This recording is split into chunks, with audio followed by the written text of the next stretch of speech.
एक गहरे जंगल के बीच एक बड़ा पेड़ था जिसके पास एक चुड़ैल निवास करती थी।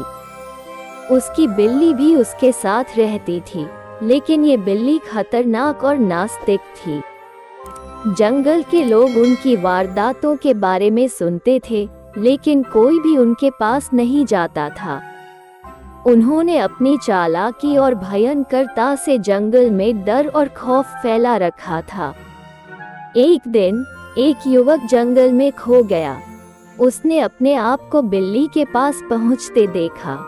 क्या आप मुझे मेरे घर की ओर बता सकती हैं? अरे भाई, तुम बस मेरे पीछे आओ, वरना वो तुम्हें खाएगी। बिल्ली ने उसे धोखा दिया और उसे चुड़ैल के सामने ले जाकर उसे उसके बारे में बताया। हाँ हाँ हाँ, अब तू मेरी गुलामी करेगा और इस जंगल को मेरे अधीन कर देगा। चुड़ैल ने उसे बंदी बना लिया और उसे अपनी शक्तियों का इस्तेमाल करने के लिए उत्तेजित किया।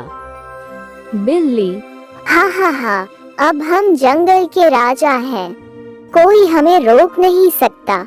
जंगल के लोग डर से भाग गए और जंगल का संतुलन हिल गया। चुड़ैल, अब तुम्हें मुझे अपनी शक्तियों का इस्तेमाल करने के लिए मदद करनी चाहिए। बिल्ली, हाँ मालिक।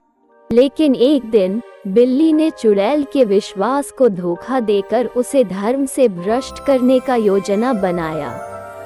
बिल्ली ने जंगल के कुछ लोगों को जला दिया और उन्हें अपनी शक्तियों का इस्तेमाल करके नष्ट कर दिया।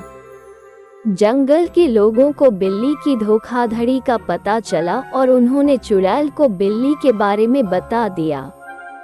चुड़ैल ने बिल्ली की वास्तविकता को समझ लिया, लेकिन उसका विश्वास उसके पास कुछ करने की शक्ति नहीं थी। तुमने मुझे धोखा दिया बिल्ली, अब मैं तुम्हें अपनी साथिनी मानने के लिए अधिकारित नहीं कर सकती। इस कहानी में बिल्ली का दोषी चरित्र प्रकट होता है, जो धोखे और विश्वासघात करके अपने ही साथी को हानि पहुंचाती है। तूने छोड़ा मुझको, धोखा दिया, तेरे बिना जीना अब मुझे आता नहीं है। आंसू बहते हैं, दिल धड़कता है, तुम दूर चले गए, दुनिया भरता है।